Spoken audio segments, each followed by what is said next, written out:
I'll turn it on right now so we make sure I don't forget.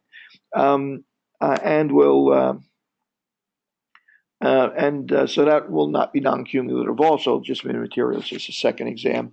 Now, I will give you guys an option if you want to do a project. That project would either be some sort of analysis that you have data for on your own, or with some data set that I provide, probably something from NHANES or from the New York City Vital Statistics or from the Community Health Survey. So I'll provide that. And if you feel adventurous, you can take the option of doing a project instead of doing the third exam.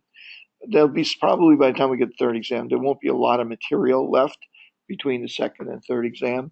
So for those of you that don't feel ambitious, probably the exam's not a bad choice.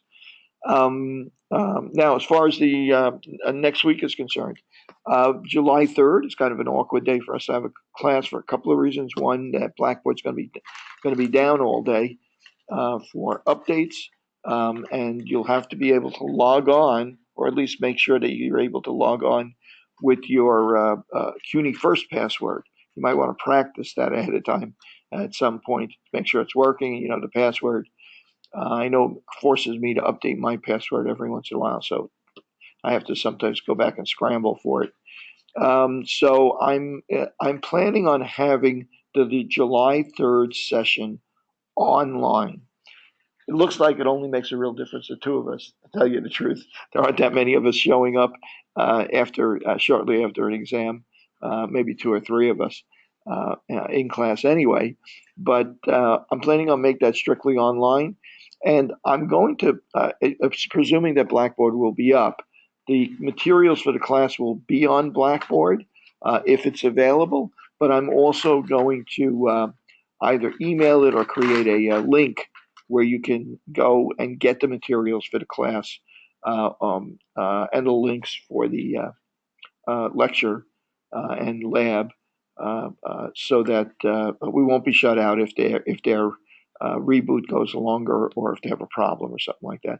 So I will put announcements up reminding you that, and with the links that you'll be able to use to connect to us. And of course, I'll send out an email with whatever links you might need also. So you'll get an email, you get it on Blackboard, and so on and so forth.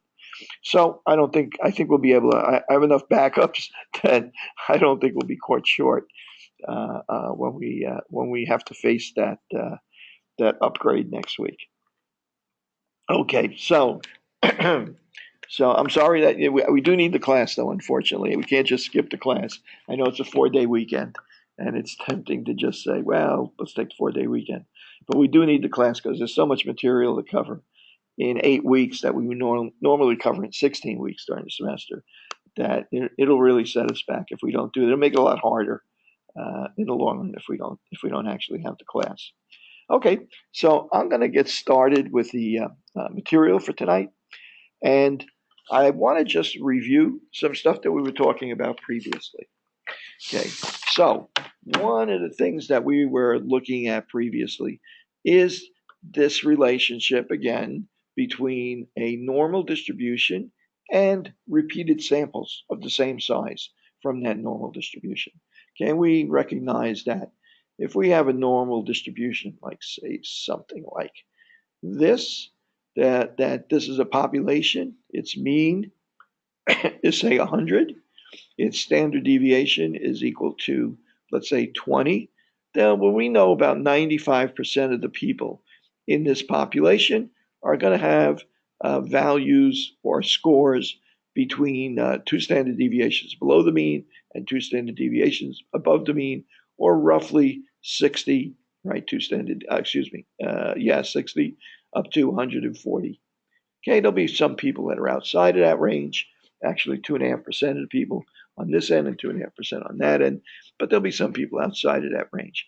Now, if we take repeated samples, let's say we take repeated samples of size 25 from this. Actually, before I do that, let's say that I would take a sample size, an infinite sample size. That would be everybody in the population, right? But let's say I also decided that I was going to take a sample size, doesn't matter if it's 10, 100, 200, but I took so many samples, so many samples. It's almost an infinite number of repeated samples of whatever size it is. And let's say I'm going to start with a sample size of 25. I do that hundreds of times, and I take those hundreds of numbers and I plot them in a new distribution. Well, I know since they're coming, if they're randomly selected from this distribution, well, the mean of this new distribution, right? The mean of this new distribution of values that are based on repeated samples of size 25 is also going to be 100, right? Half the time I'm going to get values below 100, half the time above 100, just by virtue of the fact I'm doing it randomly. The difference here, though, is because I'm taking samples of size 25, these means are not going to be as extreme as the true population values are. And I know that the relationship between the spread or the standard deviation for the distribution of samples that sample means of that size has a relationship with the population, and that relationship is that the standard deviation of the sample means is equal to the standard deviation of the population over the square root of the sample size. Okay, which in this case is 20 over square root of 25 is 5 is equal to 4. Well, that means that now my new sample, my new samples distribution looks something like this, where this range now is starts at 100, so this is going to be 92 to 108. So that's going to be my range of repeated samples. Now, if I would go back again and say, let's do this again for samples of size 100, again, the mean would be the same, but now the distribution would be much narrower, right? And this time it's going to be equal to 20 over the square root of 100, which is 10, which is going to be 2. So this range where 95% of these samples are going to be, sample means are going to occur, is going to be more like 96 to 104. Right? We could go on and on and on and on. But we can see that there's this special relationship between the sample size, the population, the sample size, the standard deviation of the population, and the standard deviation of our samples, sample means. Okay, now we give this a special name. Very frequently when we take a sample, if I took 25 people randomly from this population, 89, 97, 102, 114, 111, and so on and so forth. If I took 25 people and I found the mean was, say, the mean for this was close to 100, let's say 101 as it happens, right? If I didn't know what the standard deviation of the population is, I'd have to guess it based on the values that I randomly selected from the population. And I would call that the standard deviation. And it's going to be close to the population standard deviation, say 20. Let's say I get 18 or something like that. It's an approximation. Bigger the sample size is, the better the approximation.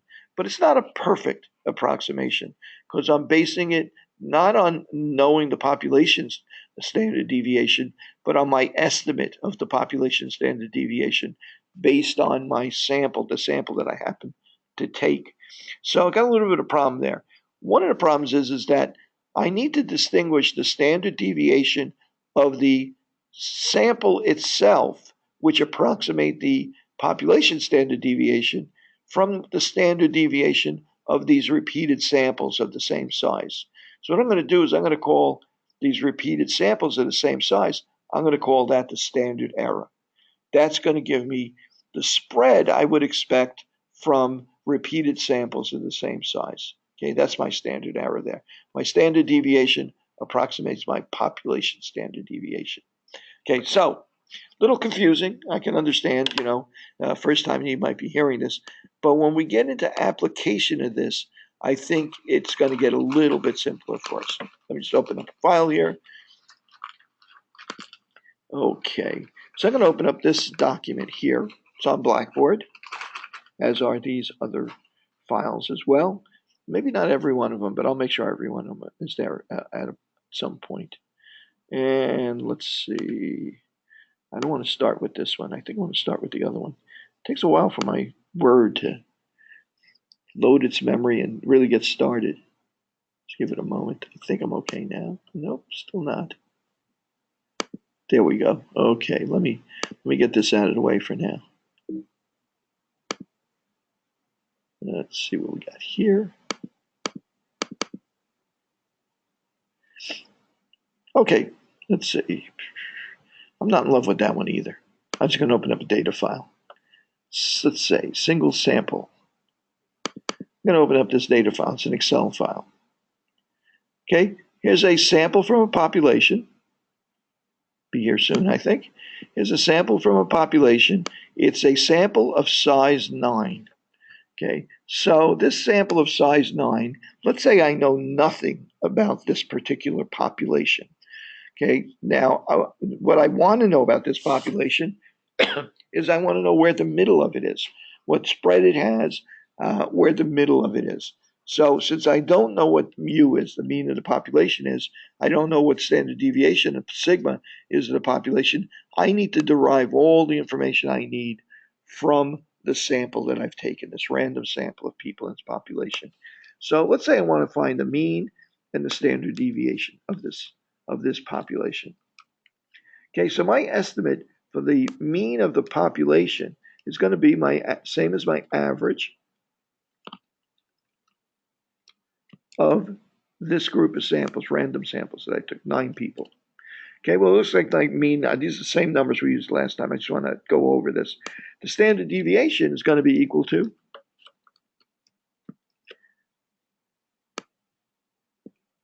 okay, 2.93, about 3. So the mean is about 10. The standard deviation is about 3. Do we know, now we know that I'm going to call that X bar, right? X with a bar over the top. And I'm going to call that SD or SRSD, standard deviation. Now, we're really interested in is mu, right? And we're really interested in its sigma, the population mean and the population standard deviation. Those are the things that we really want to know. I know that this approximates the mean, and I know this approximates the standard deviation. Problem I have is that I know that that's what the mean is, but I don't know how accurate it is. I don't have a handle on how can I describe to someone else, the mean, we took a sample, the mean was 9.88. However, this is only a sample of 9 people. That's not very reliable, sample of 9 people out of a large population, right? So maybe if I had taken a sample of size 25, I would have a better estimate. Maybe a sample of 100, I would have an even better estimate. But there's no telling where I might wind up, lower or higher, far away or close to the mean. So I need a way to describe what my level of certainty that that's really the mean of this population. Because if I could say that I have a certain level of certainty that we can all agree on is enough certainty, is certain enough, if we can all agree that that level of certainty is satisfactory, then we can use this estimate of the mean usefully in place of the mean of the population, right? So that's the real key here is I need to have a mechanism that will help me really quantify what is the probability that I've missed the mean, I'm higher than the mean, lower than the mean, or what the mean really is. I need something that'll define that level of certainty that I need. Okay, so we've learned already that because of this relationship between the standard deviation and the sample size, remember our sample size now was 9, that we can predict how the samples of size 9 will behave, right? So for instance, instead of worrying about what the specific sample mean is, we're really looking for a range within which we have a certain level of confidence that the true mean, the true population mean, lies. And we know now that we can calculate that. We can say that the confidence interval, I'm going to call it 95% confidence interval, right? In other words, with 95% certainty, 5% chance of being wrong, we can say that the true population mean is equal to, it's going to be equal to, what's it going to be equal to? It's going to be equal to some factor that represents 95% confidence. If it's a very large sample, we use Z times the margin of error, some margin of error. something that we're going to add and subtract to our mean, mean, that's going to be x bar, plus or minus,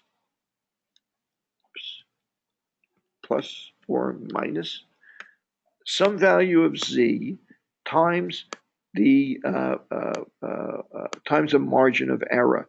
And that margin of error really is going to be, actually, I could have just done this. Margin of error is the whole thing, right? That margin of error, I can substitute a value of z, which represents the number of standard deviations apart. In the case of 95%, it's roughly 2 standard deviations, times the standard error, the value that a standard deviation has on either side of the mean of the samples. Okay, so I need to know what that standard error is. Well, I know what our estimate is for the standard deviation. So if I want to know what the standard error is, I have to calculate that. It's going to be equal to the standard deviation sigma. Don't know that, so I got to use the standard deviation of the sample divided by the square root of the sample size, which is 9. Whoops. Yes, go ahead and do it. So that's our standard error. Okay, so that's part of that margin of error. That little z-score is the second part of that margin of error. So now, whoops, just hit something wrong there. Okay, so now the next thing I need to do is figure out what this is going to be, what this range is going to be. So it's going to be equal to, let's see what it's going to be equal to. It's going to be equal to 9.89. I'm going to round this a little bit, make it a little easier. Plus or minus, whoops, plus or minus the z-score that I need. Well, you want to know something. If it was a very large sample, or if we knew what sigma was, I would just put 1.96 in here, right? That would work for us, right? However, I don't know what sigma is. I'm guessing it's sigma. Sigma, I've introduced a level of uncertainty because I'm using a sample to calculate the standard deviation in a population or estimate it, right? Rather than actually knowing it. So instead of z, I can't use the z-score. I have to use the t-score instead, right? And the t-score is going to be chosen based on the degrees of freedom, the sample size or degrees of freedom, and the level of confidence that I'm interested in.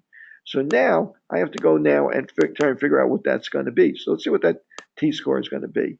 So I'm going to open up my t-table. I post these on Blackboard. They're from a textbook that's different than yours. I probably should occasionally maybe bring bring a copy of the text, display a copy of the textbook version of these tables, just so we if there's any difference in how they're used. But the sample size was 9. Our degrees of freedom is 8, 1 minus our sample size. And our 95% confidence interval, the t-score that we need to exceed, or the t-score that gives us 95% confidence, is going to be in this row by 8, which is 2.306. So I'm going to go back here, and instead of using 1.96, I'm going to use 2.30. What was it? 6? Was it 6? I think. Yeah. Yeah, I think I got it right. Times our standard error for these samples, okay, which is equal to, I'm just going to click in here and give it this number. Whoops. Actually, I can't do that because they didn't really do a formula. Let me do it this way. There we go. Now it should work. Okay. Okay, plus or minus this value times the standard error, which is 0.97. And I'm going to redo this in a sec. So let's actually do this calculation. Okay, equals, I have to do it twice. Once to add the margin of error and the other time to subtract the margin of error. Before I even do that, let me calculate the margin of error. Margin of error is equal to 2.306 times my standard error. It says equal to 2.25. So this is my margin of error.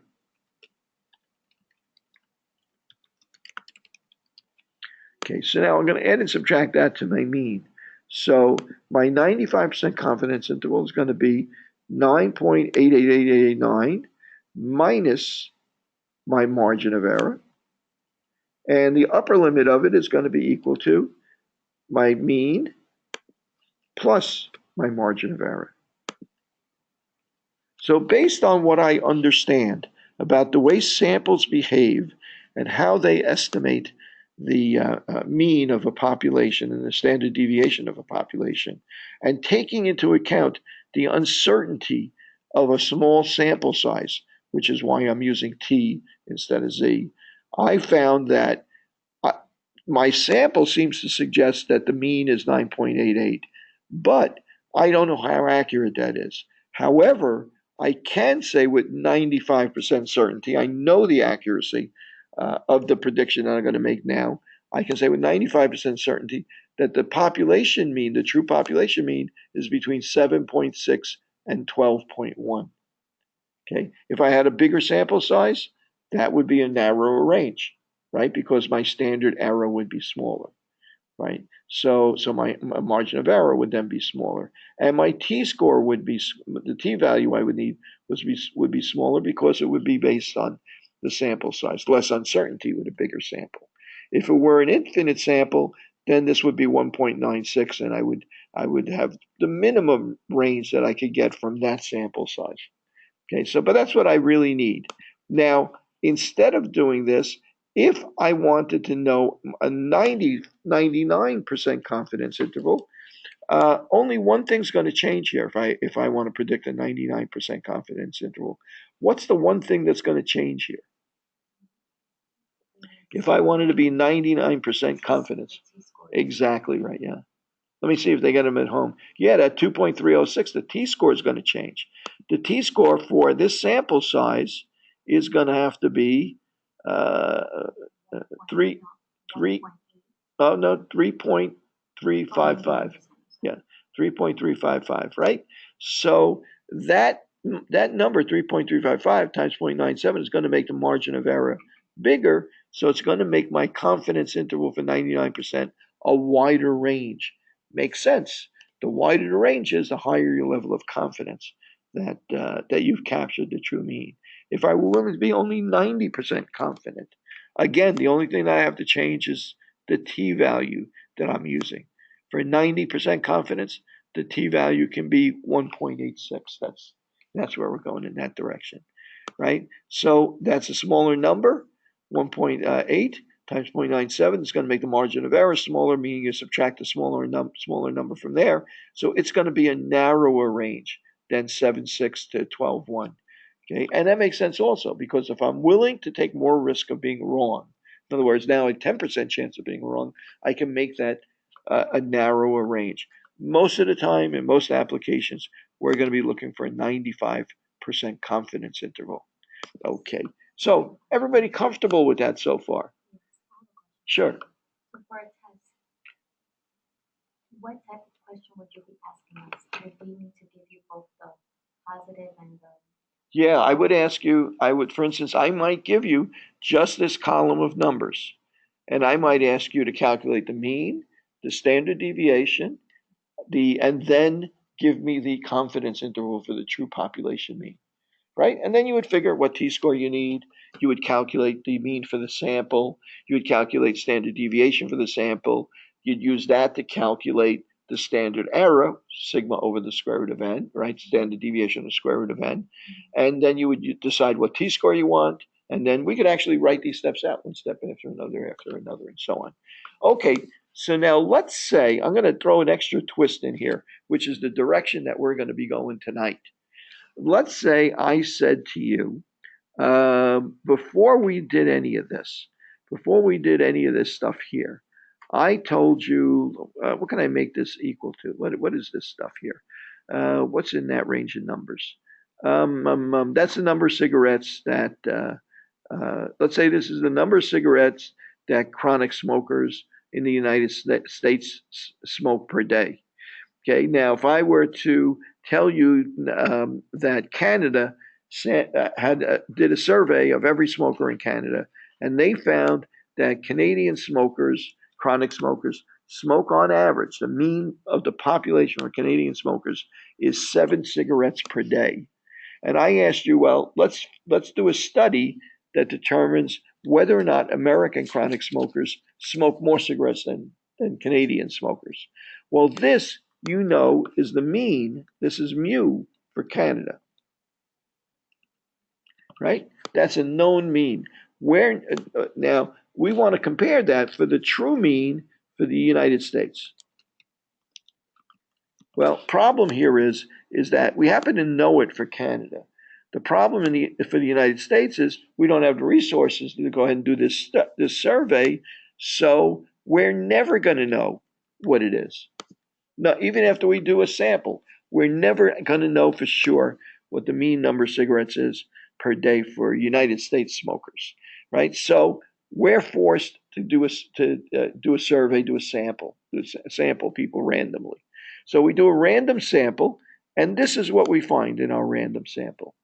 So that's fine. This is what we found in our random sample of 9 people. We apparently had very little funding, like lunch money, apparently for this survey. So we were only able to ask 9 randomly selected people how many cigarettes that they smoked, right? So we do this study. At the end of all this, and we've gone through this calculation, you're 95% certain that the true mean for United States is between, and I'm going to put it over here, is between 7.6 and what was it, 12.1, right? I'm 95% certain that the true mean is between these two numbers for the United States. Well, Canada's 7, right?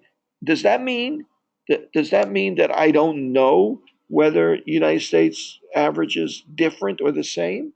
Well, if I'm 95% sure that the true mean is between 7.6 and 12.1 for the United States, and the Canadian mean that I know for sure, mu is not between those two numbers, that means I'm 95% sure that the rate of smoking in Canada is different than the rate in the United States, right? Now, if I had told you that Canada was 8, right, could you say Canada and the United States were different?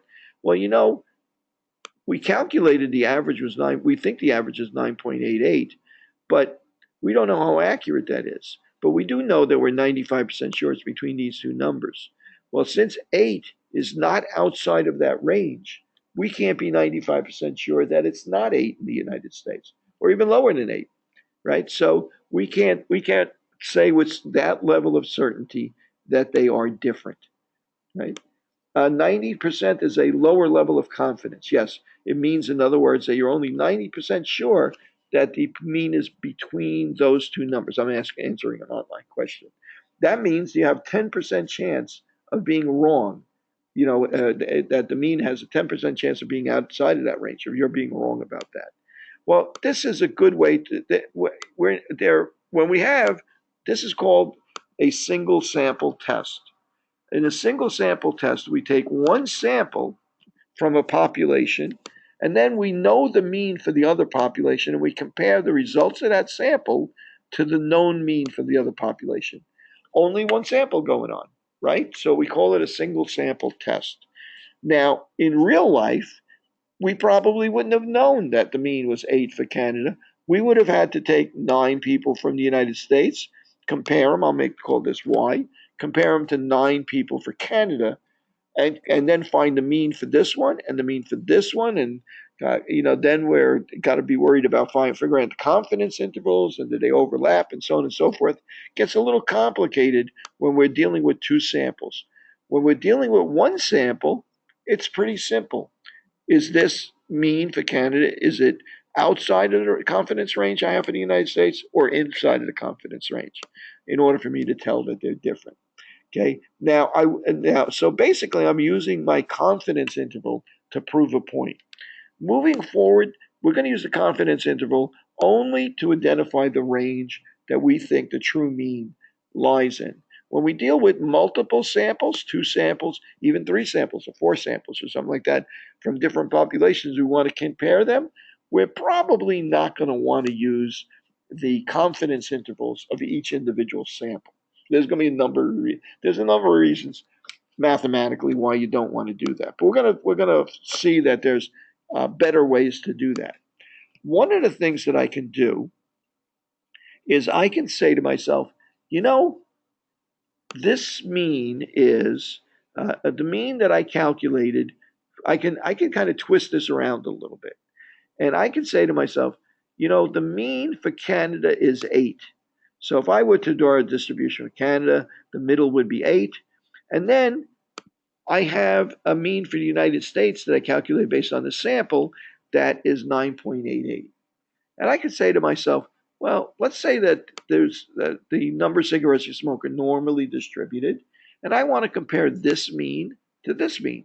I can say to myself, how far apart are these two means? So I can say to myself, well, what the difference between these two means is X bar for the United States minus the mean for Canada. Oops, minus the mean for Canada. So the difference between the two means, let me just get in there so that doesn't go away. Okay, so if I want to calculate that, it would be equal to 9.88 minus 8, and the difference between the two means is 1.88. Okay, now that's nice that I know how many cigarettes the difference is between my sample and the mean, but how far are those apart in terms of probability of getting samples that are that big, that getting a sample that's far apart? Well, you know what I can do? I can say to myself, how many standard deviations apart are these two values, right? Well, the standard deviation I'm interested in is really the standard deviation for repeated samples. How far apart is my sample from that mean? So I'm really interested in the standard error. So I can say to myself, well, let's calculate how far apart they are. So it's going to be equal to the difference between the two means, X bar minus mu, over the standard error. Now, where do I get my standard error here? My standard error was 0.97. Okay, and that the number of standard deviations apart they are is 1.93. Okay, so that's almost 2 standard deviations apart. But remember, we're working with a sample, right? That looks like it's almost 95% chance that they're different because it's almost outside of that range of 2 standard deviations. Problem is, it's a small sample. So 2 standard deviations apart is not enough. They have to be far enough apart that instead of a z-score 2 apart, now it has to be a t-score that's appropriate apart. And I'm going to call the t-score that it has to be apart the critical value for t. T has to be bigger than this number. These have to be so far apart, they have to be bigger than the t that represents 95% confidence interval. What was the t value for a sample size of 9 that represented a 95% confidence interval? It was equal to 2.306. So in order for me to say, I'm going to call this t, this is my calculated t. In order for me to say that the means for Canada and the United States are different with 95% certainty, in other words, less than 5% chance of being wrong, they would have to be 2.3 standard deviations apart, 2.3 t values apart. They're not, they're only 1.93. So my t-score, my t-value, does not exceed the critical value of t that I need for this sample size to say that they're different. This is a slight twist, right? I've kind of done the same thing here that I did with the confidence interval for a single sample, comparing the confidence interval to the mean of a known group, known population mean, right? So this is called a t-test. Okay, we did a single sample t-test. I can actually use SPSS to do this as well. Okay, let's open up SPSS. I'm just going to, there's another file in there that's an SPSS file, but I'm just going to copy and paste them in. It's just quicker.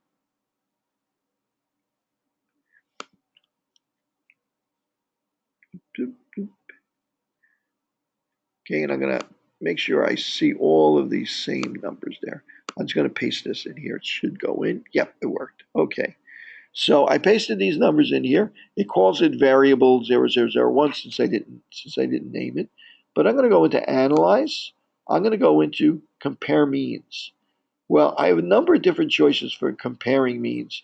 One is a one sample t-test. only one sample here. I'm comparing my one sample, the mean of my one sample, to some known value for population mean. Independent samples t-test. That implies two samples that are independent of each other. Then there's a couple of other things in here. The next one that we're really interested in for tonight is a paired samples t-test. We'll get to that later. So let me go ahead and do this one sample t-test.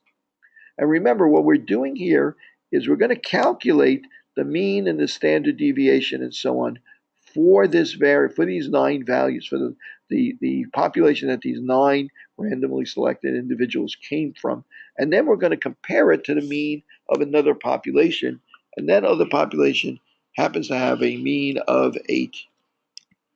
Okay, and we want to go ahead and calculate that. I'm going to click into option just so you can see this is where you can set the level of certainty that you want. I could say I want to know it to 99% certainty. So my critical value of t now is 3 point something else, right? Remember from the table. But I'm going to leave it at 95%. My critical value of t is 2.3. I'll click continue, and then I'll click OK. The output window opens up, I hope. There it is. It opened up.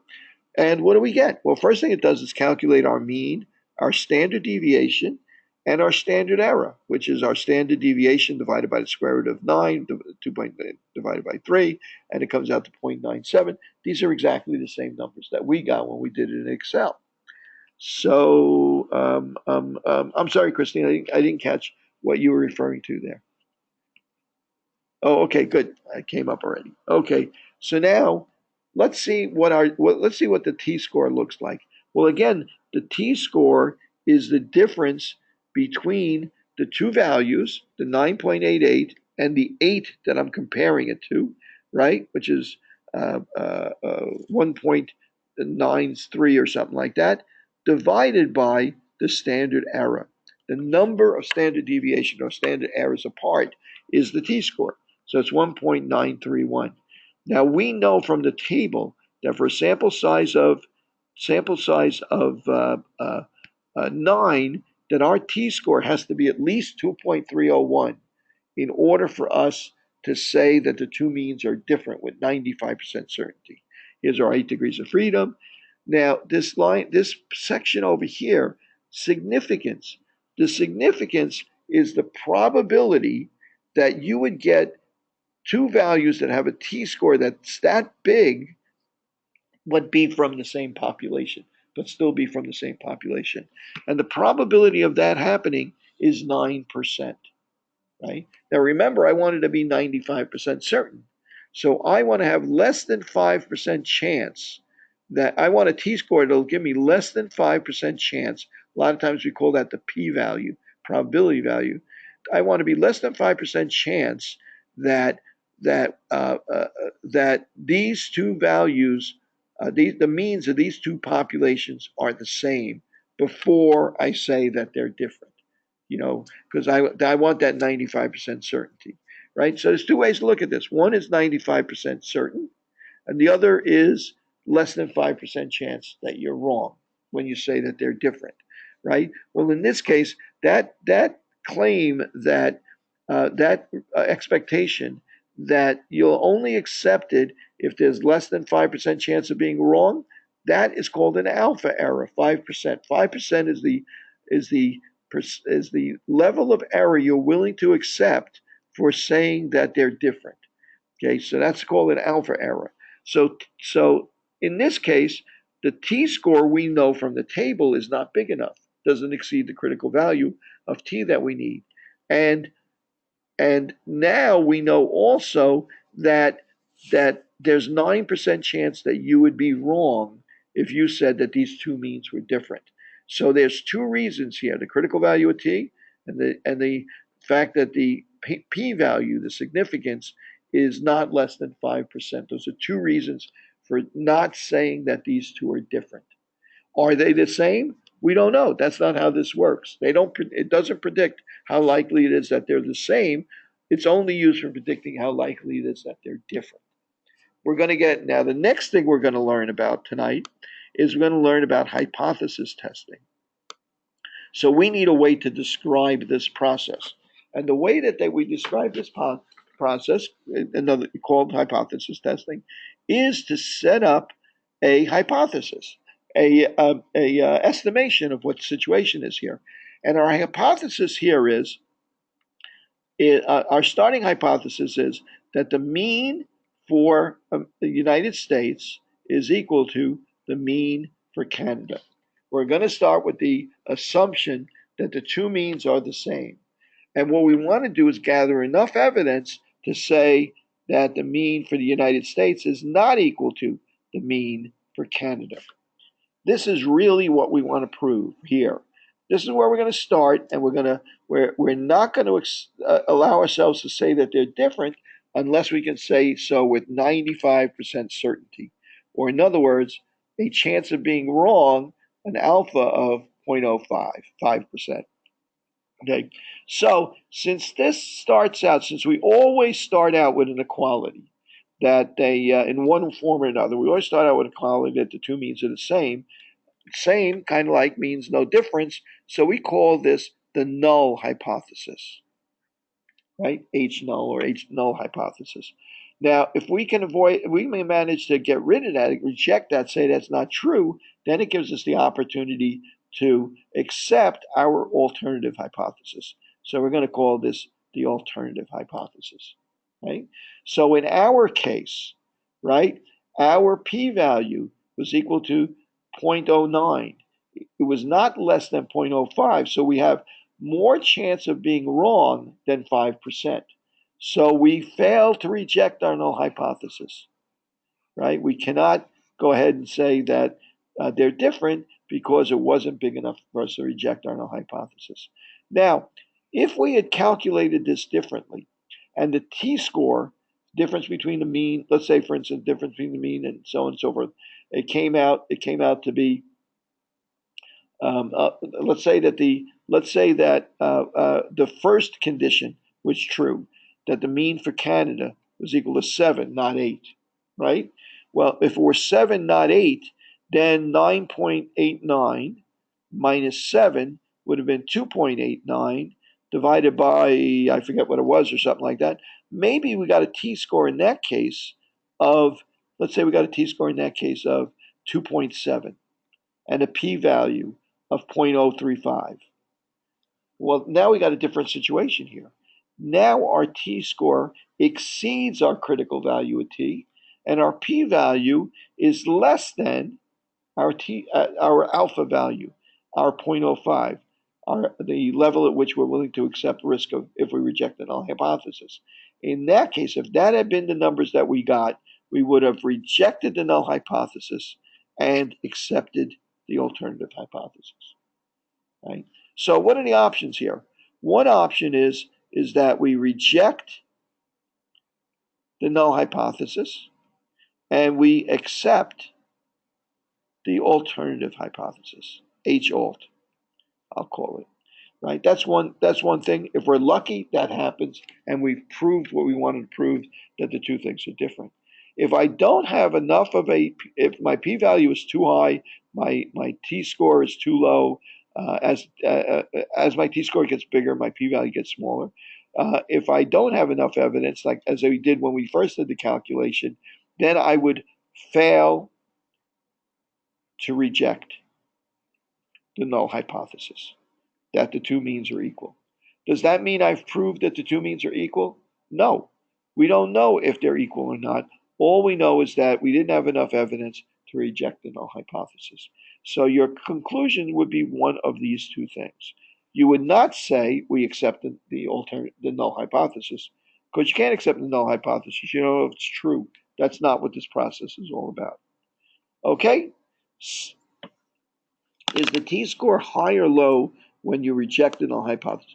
The t-score, we want the t-score to be big, because the t-score is a measure of the number of standard errors apart the two means that you're comparing are, right? So the further apart they are, the more likely it is that the true population means are different. Okay, so if they're too close together, you don't have enough evidence to say that the two population means are different. As the t-score gets bigger, the probability of being wrong that significance or that p-value, the probability of being wrong decreases. Bigger t-score, smaller p-value.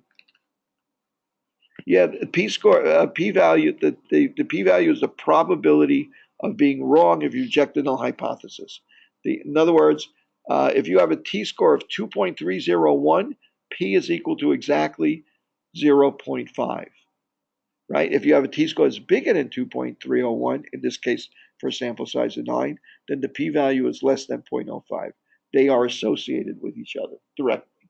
Right? One determines the other. Okay, now when you're doing this using Excel, right? Remember I just did this using Excel. When you're doing this using Excel, right? We calculate a t-score. All we know is what the t-score is. So we have to go to the t-table to determine whether or not what the critical value is and whether or not we've exceeded it, so we can say with 95% certainty that we can reject the null hypothesis. That's all we really know. But when we use SPSS, SPSS actually calculates not only the t-score,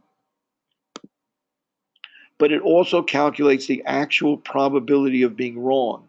The thing that we can compare to that 0.05, that 5%, that allows us to decide whether to reject the null hypothesis or not. And it also tells us how close we were to rejecting it or not rejecting it. Okay, so we're going to be beating this to death for the next session or two. We're going to do it a lot of different ways from a lot of different angles, but everything we do from this point on is going to be similar to this. Okay, so let's take a break now. You guys go and listen to Levi for an hour, and we're going to do that here also. And I'm also going to run out and put some money in the meter so I don't get a ticket. Sure, yes.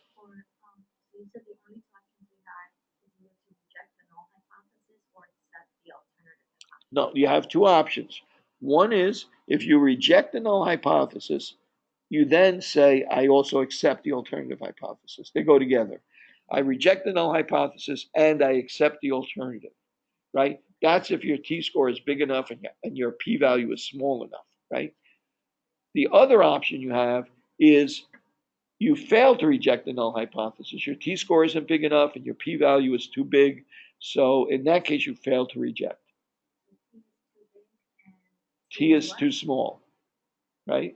If T is less than the critical value, that means that your significance or the p-value is bigger than alpha, which means that there's more chance of being wrong than you're willing to accept. Okay, okay, guys. So let's do that.